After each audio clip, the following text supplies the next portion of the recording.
Bonjour à tous, je vous fais une vidéo en fait en ASMR parce qu'il est tard, il est déjà 23h passé et je peux pas me permettre en fait de parler plus fort. J'aimerais pouvoir parler un peu plus fort mais je peux pas me le permettre. Je fais très clairement cette vidéo reliée à la journée d'aujourd'hui. Je vais faire attention à comment je fais cette vidéo. Mais très clairement, en fait, cette vidéo est en réaction à la fois à l'événement du Xbox Showcase et aussi à l'événement des élections européennes et de la dissolution de l'Assemblée nationale par Emmanuel Macron. Je ne prendrai pas réellement parti, ce n'est pas mon objectif de vraiment faire de la politique, mais en revanche, je suis quelqu'un qui est sensible aux gestes et ça m'est impossible de rester passif face à tout ça. Je ne vais pas vous le cacher, au fond, j'ai été, moi en fait la conférence Xbox, bon, ça m'a pas forcément plus plu que ça. À un moment donné, j'avais l'impression qu'il y avait trop de jeux et personnellement, le côté aussi, contrairement à la Summer Game Fest, enchaînement de trailers, c'est pas forcément mon truc. Donc au bout d'un moment donné, j'en ai eu un peu marre et j'ai éteint. J'ai quand même pu voir de nombreuses bandes annonces, de voir Fable, de voir le nouveau,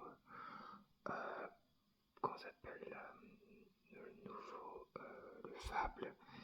Et c'est quoi l'autre jeu, Dragon Age, etc., etc.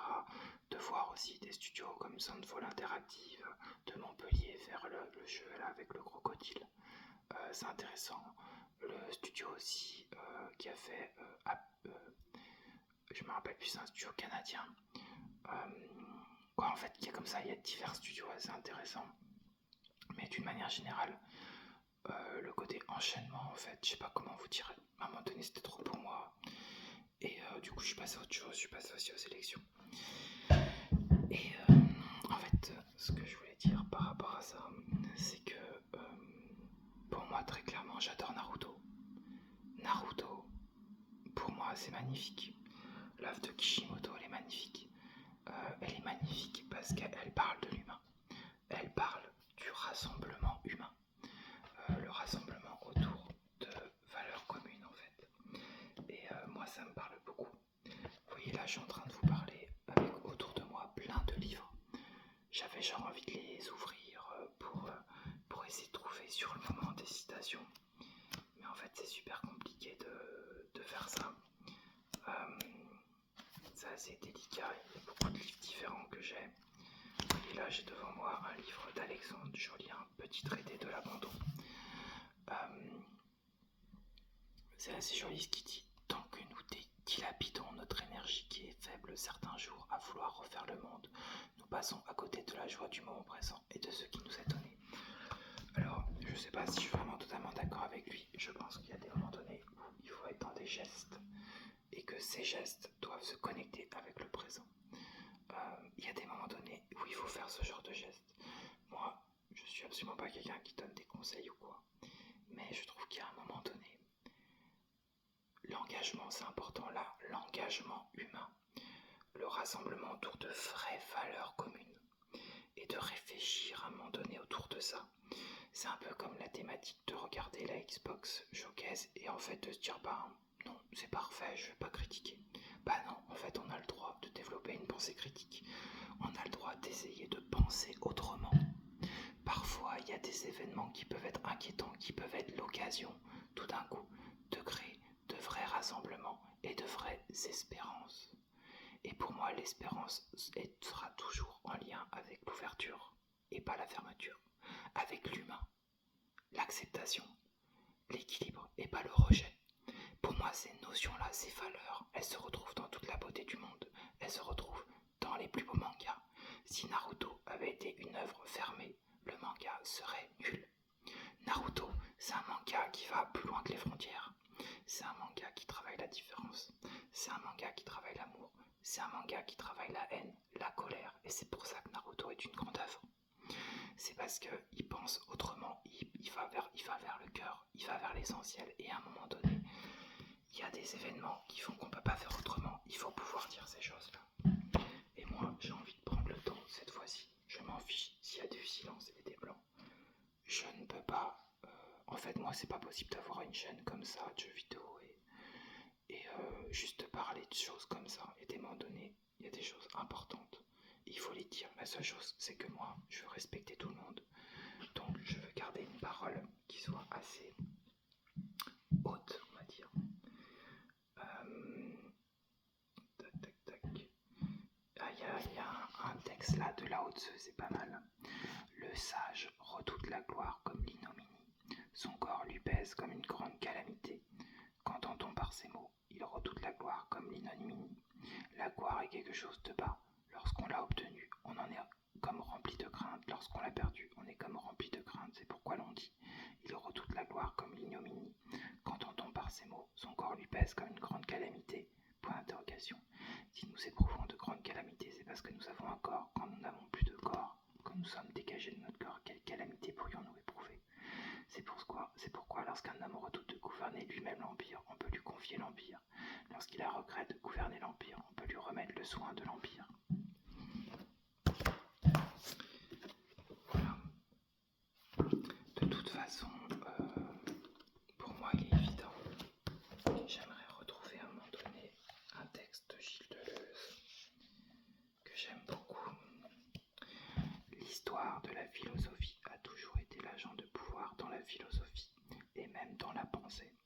Elle a joué le rôle de répresseur. Comment voulez-vous repenser sans avoir lu Platon, Descartes, Kant et Heidegger et le livre de tel ou tel sur eux? Une formidable école d'intimidation qui fabrique des spécialistes de la pensée, mais qui fait aussi que ceux qui restent en dehors ne se conforment d'autant mieux à cette spécialité dont ils se moquent. Une image de la pensée nommée philosophie s'est constituée historiquement qui empêche parfaitement les gens de penser. Et ça, c'est magnifique. Il faut avoir le courage de penser. Ayez le courage de penser et de parler. Parce que c'est difficile de penser. C'est difficile de réellement penser. Il n'y a jamais en fait de paroles parfaites. Ça n'existe pas. Les paroles qui sont les plus cadrées, c'est les plus dangereuses souvent. Les plus claires, les plus nettes, non. À mon sens, la parole doit émaner du cœur. C'est une évidence. Et je pense que là, il y en a marre, faut pouvoir le dire à un moment donné. Dans ce monde capitaliste là, c'est infernal, c'est irrespirable. En fait, ce qu'on est en train de faire, c'est qu'à la fin, les gens vont s'occuper plus que de leur nombril. Mais c'est la fin de la vie, ça, en fait. En fait, c'est pas la vie, ça. La vie, c'est l'ouverture, c'est pas s'occuper de son nombril.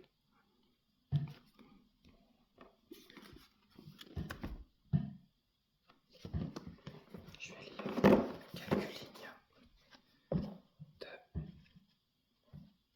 le grand écrivain américain Paul Auster, décédé d'un cancer récemment. Le titre, Seul dans le noir. Il dédie son livre à l'époque à l'écrivain David Grossman, son épouse Michal, son fils Jonathan et sa fille Ruby, et à la mémoire du riz. Paul Auster était un homme de gauche. Seul dans le noir, je tourne et retourne le monde dans ma tête, tout en m'efforçant de venir à bout d'une insomnie, une de plus, une nuit blanche de plus dans le grand désert américain. À l'étage, ma fille, ma petite fille sont endormies, seules, elles aussi, chacune dans sa chambre. Myriam, 47 ans, ma fille unique qui dort seule depuis 5 ans, et Katia, 23 ans, la fille unique de Myriam, qui a dormi quelque temps, avec un jeune homme du nom de Titus mâle, mais Titus est mort, et maintenant Katia dort seule, avec son cœur brisé. Lumière éclatante et puis obscurité. Le soleil qui se déverse de tous les coins du ciel, suivi par les ténèbres de la nuit, les étoiles silencieuses, le murmure du vent dans les branches, c'est la routine. Il y a plus d'1 an maintenant que je vis dans cette maison, depuis qu'on m'a laissé sortir de l'hôpital. Myriam a insisté pour que je vienne ici. Et d'abord, nous n'étions que nous deux, avec une infirmière qui s'occupait de moi, pendant que Myriam était au travail. Et puis 3 mois plus tard, le ciel est tombé sur la tête de Katia. Elle a abandonné ses études de cinéma à New York. Elle est revenue habiter chez sa mère dans le Vermont. C'est magnifique. Il y a tout l'humain dedans. Moi, j'ai pas choisi culture plane en me disant à la culture. Ce mot m'est venu comme ça. Mais je suis heureux que le mot culture existe dans le nom de cette chaîne.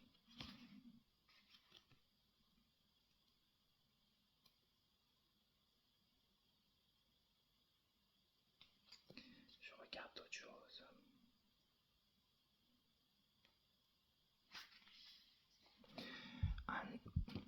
Orwell, sommes-nous ce que nous disons? Un homme peut se mettre à boire parce qu'il croit rater sa vie, et rater d'autant plus sa vie qu'il s'est mis à boire. C'est plus ou moins ce qui arrive à la langue anglaise, elle devient laide et imprécise parce que notre pensée est abrutie, lequel abrutissement est notamment entretenu par la négligence dont souffre notre langue, mais il nous faut garder à l'esprit que ce processus peut être inversé. L'anglais moderne et spécifiquement l'anglais écrit regorge d'habitudes fâcheuses qui se propagent par imitation et peuvent être évitées à condition que l'on s'en donne la peine. À condition que l'on s'en donne la peine. Les choses n'arrivent pas comme ça. C'est évident. Il faut se battre pour les choses. Moi, vous savez, ma chaîne, je me bats pour cette chaîne. Franchement, aucune concession. Quoi, je veux dire, intégrité. Je développe mon langage, travail du cœur. Je cherche pas à plaire. Par contre, à un moment donné, j'estime que des fois, il y a des choses importantes et il faut les dire.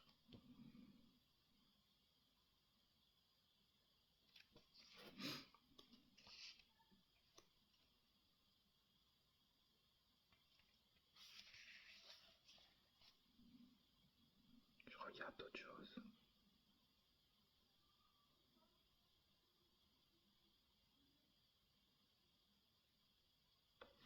J'essaie de trouver des mots de Deleuze.